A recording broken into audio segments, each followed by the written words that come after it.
Welcome to the Personal Pension Radio Podcast, where it's all about helping you complete your financial journey to retirement.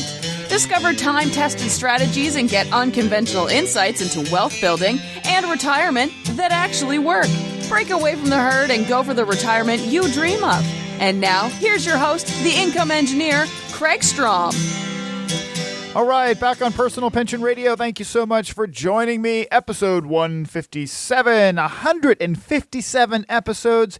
And for the three of you that have downloaded every one of them, thank you so much. I really appreciate it. Thank you so much for all of your support, your great feedback, your reviews on iTunes. Don't forget, if you have a moment, go to iTunes and leave a review. It always helps. I really appreciate it. That and sharing it with friends, also appreciate that. Love the feedback. Yes, I am the income engineer, broadcasting from the Personal Pension Radio Workshop here in Southern California. It is still cold here in Southern California, so those of you who are new to the show, I do have a wood shop in the backyard, so I build stuff, and I love to build stuff, especially when it's colder.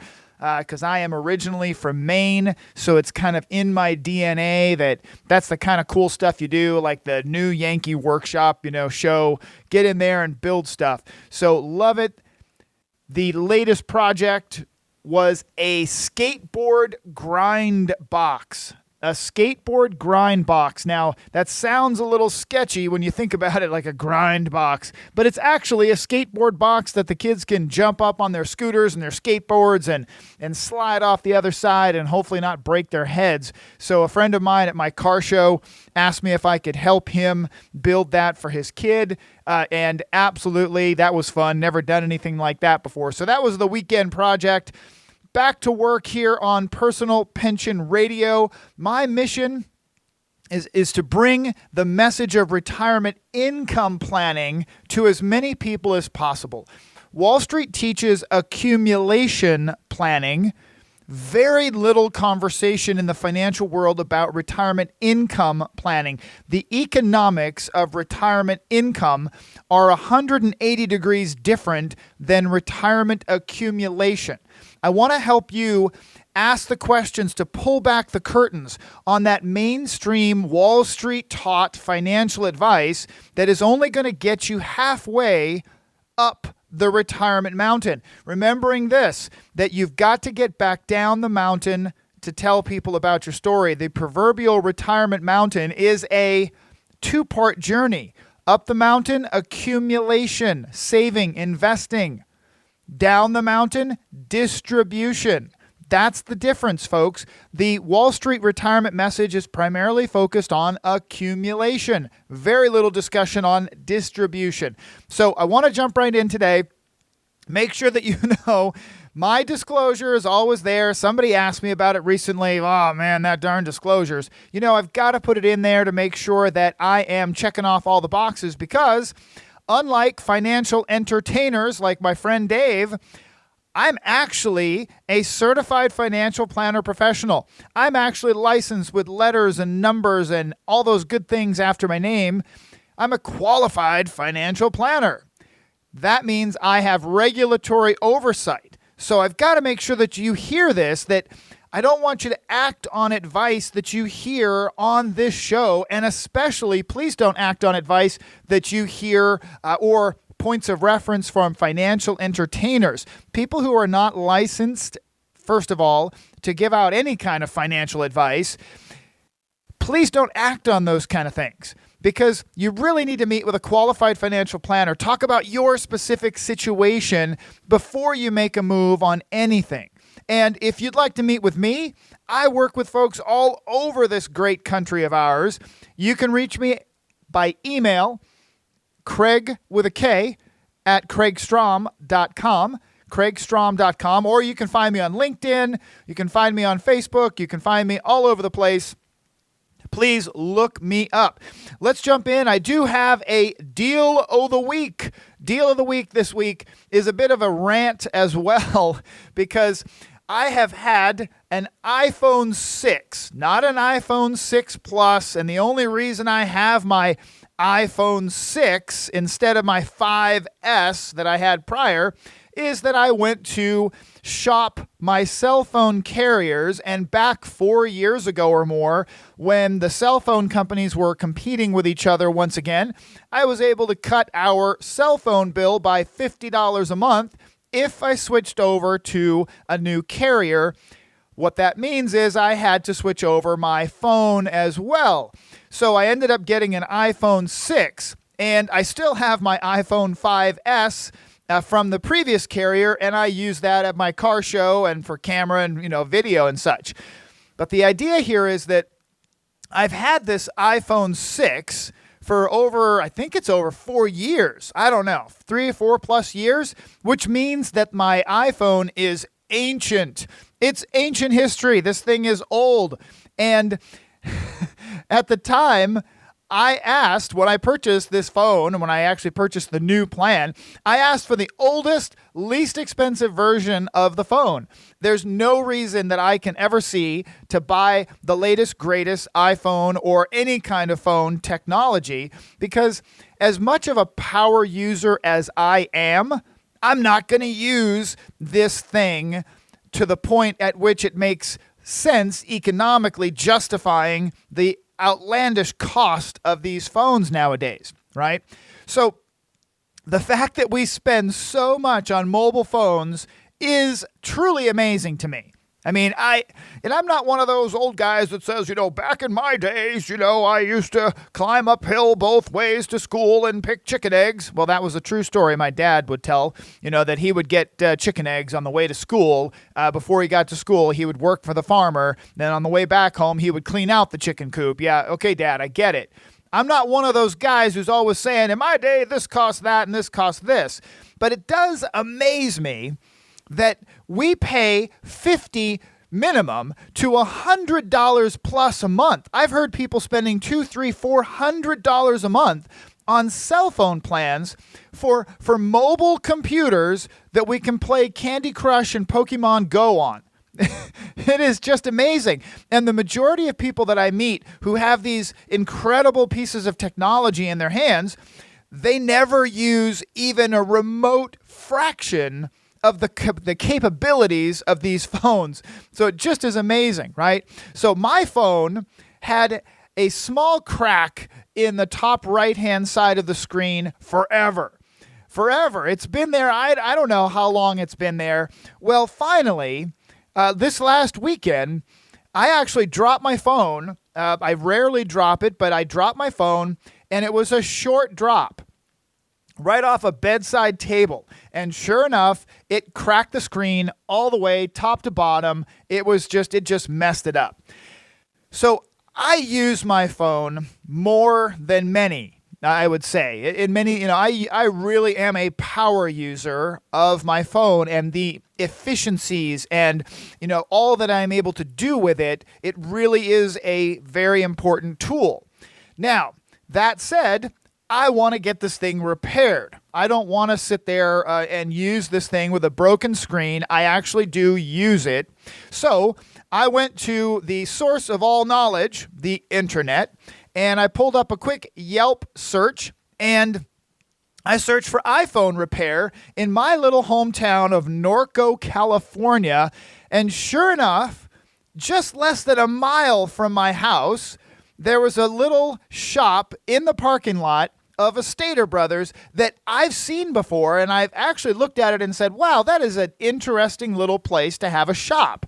Well, it's actually an old photomat, drive-through photomat, and if you remember what that is, you are as old as I am. An old photomat was a place you could drop off your rolls of 35 millimeter film and 110 film and come back later and get your film picked up, get your photographs picked up after they were developed. So this old photomat booth has been there forever, and this enterprising young man who is a techie, he actually approached the landlord and asked him if he could rent the place. And the landlord said, well, gosh, it's been vacant for a long time and nobody's ever called to ask him to rent it. He's basically left that photo shop there. It's been 1 or 2 businesses here and there, but nothing would ever stick. And this guy called and rented it, and now he actually does iPhone and cell phone repair in this little drive-through shop in the parking lot. What a perfect idea. Truly, it's a great space for him. And the Yelp reviews were excellent. And I decided, all right, I'm going to take a drive over. So I drove over, and here's what I got. I got a brand new screen protector, and if any of you know that the iPhone controversy with Apple slowing down the iPhones because of battery issues, and I'm throwing up air quotes because they said it was a battery issue. Well, if you want to get your battery replaced at Apple, you've got to make an appointment, and it might take you 3-4 weeks or more, and then you've got to go to an Apple store and wait in line still and get your battery replaced. Well, sure enough, he would replace my battery as well to help speed up my phone again and extend the life of my phone. So yes, I got the new battery, the screen protector, which and everything there extended the life of my phone. And I didn't have to wait for an appointment at the Apple store, and it cost me $104. Now, my phone, my iPhone has long since depreciated to the point where it's not worth, it's probably would be very hard to actually even sell. It may be worth $100, maybe worth $200-$300. I don't know. I have no intention of actually putting it up for sale. My point is, though, that rather than going to get a new phone for minimum $160, $200 for used phones, let alone $1,000 for a phone, right? That's what the iPhone 10 or the iPhone X is costing nowadays. Rather than do any of that, quick trip, took an hour and a half, and I have basically my phone is brand new again, and I love it. I'm very happy. My wife is going to get hers done as well. That's my deal of the week. I'm not going to go out and spend extra money buying a new phone just because I got a cracked screen. I make one quick trip to Yelp, then a short trip down the street, and within an hour, my phone is looking absolutely brand new again, and it works faster. It's awesome, and I saved myself a lot of money. I love it.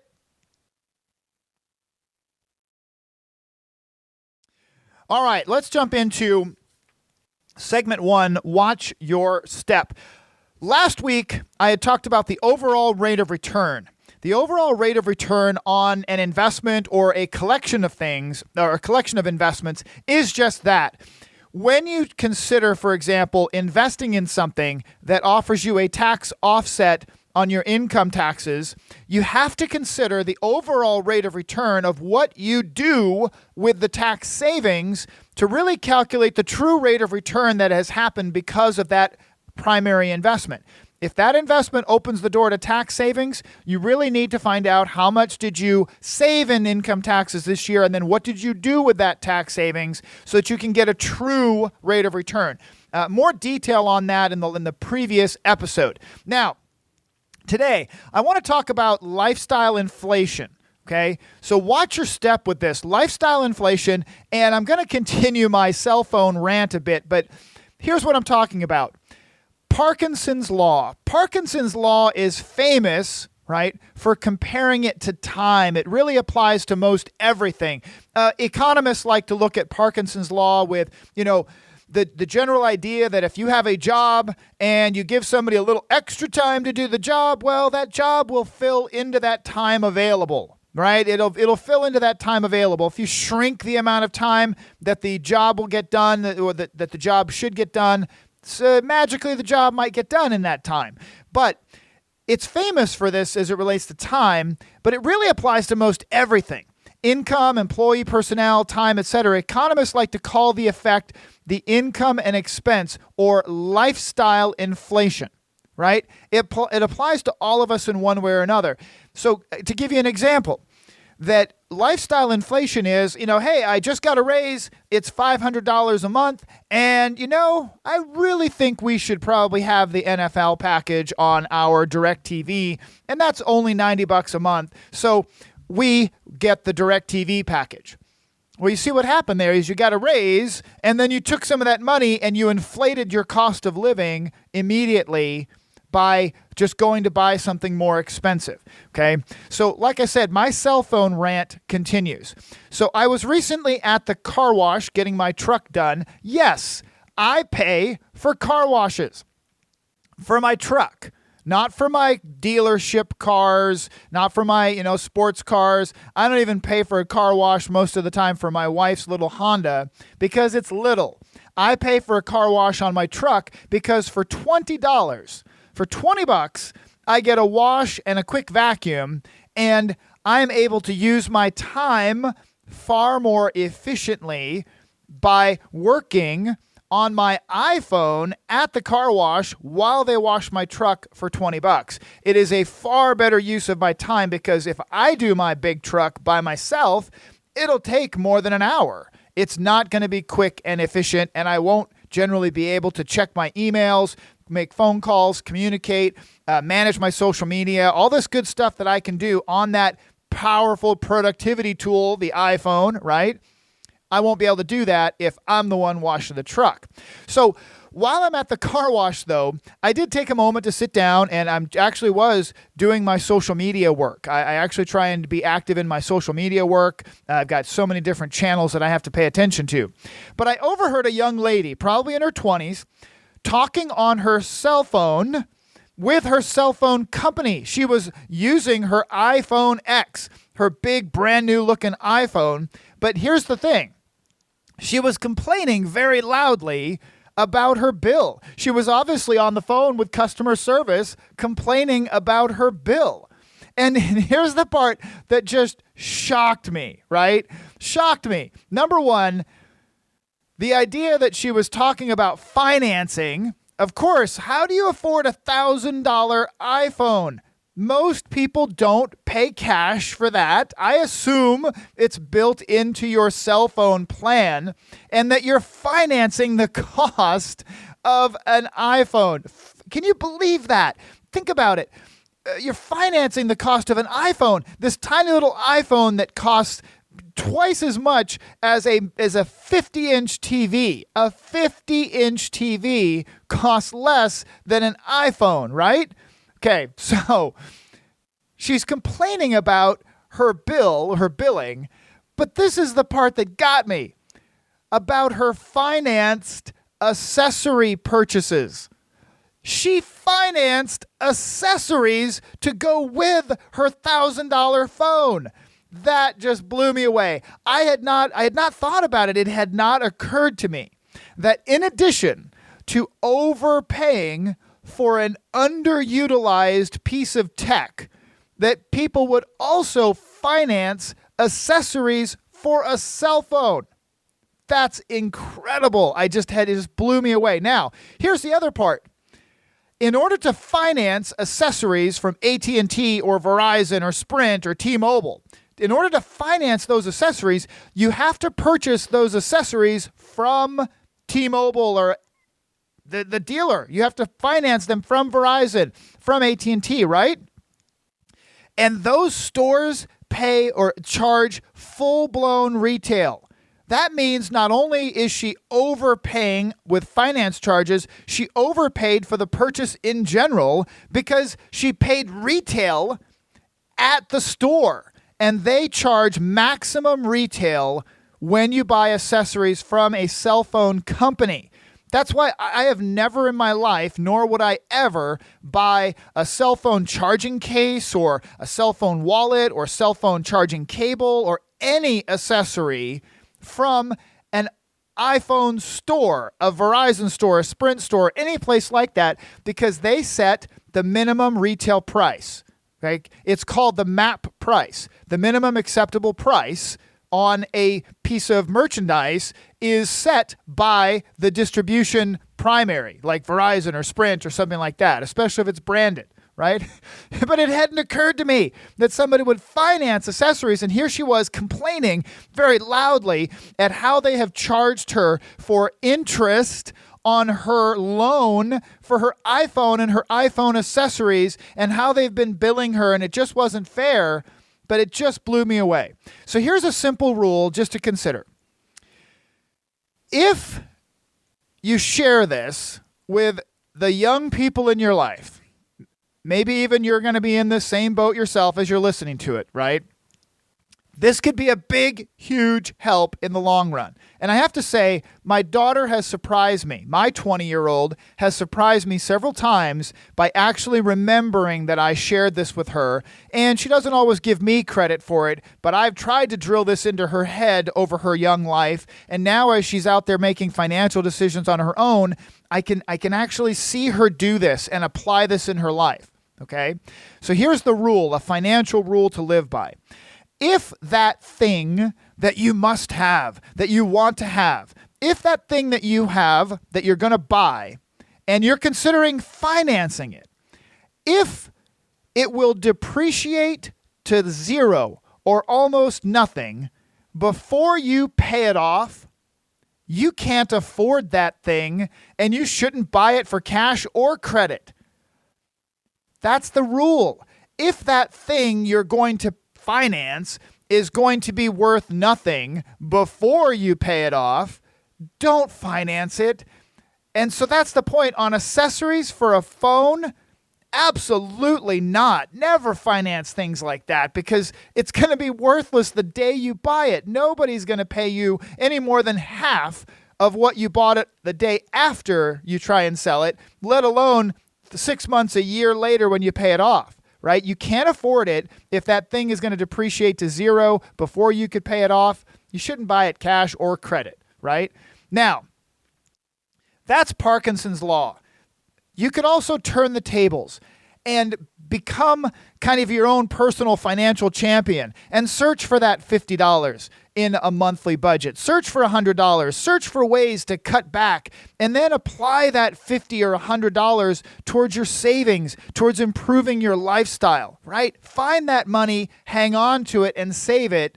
That's the key. You don't necessarily have to give up enjoyment. I still have an iPhone, folks. I still have a very nice iPhone. It's plenty big enough. It has all the cool stuff, and I use the holy heck out of it.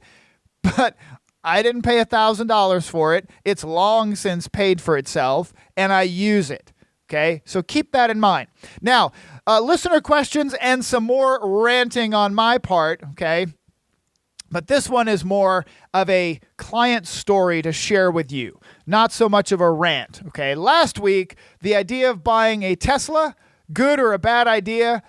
I appreciate the feedback. Rob here in California had given me some good feedback on that. That thank you so much for the sharing it and giving me the feedback. I appreciate that. And if you want to listen to my take on buying a Tesla or an electric vehicle, go take a listen to the last episode. Now this week, a simple retirement experiment changed the destination for a couple. So I recently met a new couple who are on their way to becoming clients, and they actually live out in Arizona. And I love this podcast because if you would like to meet with me virtually, you can do that easily. I use technology all the time to meet with clients and podcast listeners all over the country. So email me, Craig with a K, at craigstrom.com. and we'll connect. But these folks found me because they were thinking about transitioning, and I'm going to use air quotes, into retirement. Transitioning to retirement. Because retirement means something different for many people these days. It is different for a lot of folks, okay? So retirement for this couple means that they want to sell their marketing company. They work together in a marketing company, and they want to transition to a new business. Geography is one of their biggest question marks. They're happy with where they live in Arizona, but they just don't know if it's really their forever home. They don't know. They feel like they would be selling themselves short if they don't find out. So they decided to set about on a geographic experiment.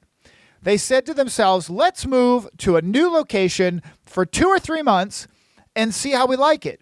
So what they did is they saved up their money for essentially a 2 to 3 month vacation, a working vacation. So because they can work virtually in their situation, it worked out where they can work virtually. And they moved. That's what they did. They traveled light, but they left their home and they moved to a small community in a different state and worked remote for 2 months. It was a big success, and it got them super excited about doing it again. Now, see, I didn't say that they found their new place they wanted to retire. No, they felt empowered and excited about the idea of now getting ready to do it again, because now they want to put 2 or 3 places. If you're in a position to be able to do this, you want to put 2 or 3 places on your list of potential forever homes and go do it. Go experiment. So the lesson learned is where you end up in retirement is a very big decision that should not be taken lightly, right? If you can't up and move to a new town, plan small trips to test the waters, so to speak. Research. You can type this in on Google and get 500 new articles every day, I suppose. Research best places to retire articles, right? These locations do change by the second, but note the locations that interest you. Try for short visits to some of those places. Get a taste of that location. As the Seinfeld episode goes, taste the soup, right? Go and really pay attention to that. But keep this in mind. As you go and consider these places, pay attention to taxes and cost of living. When you go out to eat at that new location that you are testing, speak to your server at the table, the host or hostesses and such. Ask them, hey, what's it like to live here? Is the cost of living really expensive? And just listen to the feedback you get from locals who work there. Right? Get some feedback from people. Talk to business owners. Go talk to people in the real estate office. Just get some good feedback. Here's a great example. When I looked at what it would cost to retire back to my home state of Maine, all looked very good for me from a personal point of view, getting back to the woods. What I didn't pay attention to originally, and now I really do understand and appreciate, is things like the cost of heating oil in the winter, the cost of snow plows to plow your driveway, the overhaul and maintenance on vehicles in the snow and the rough roads, property maintenance on real estate when you need to have your roof done and when you have heavy snows and things like that, right?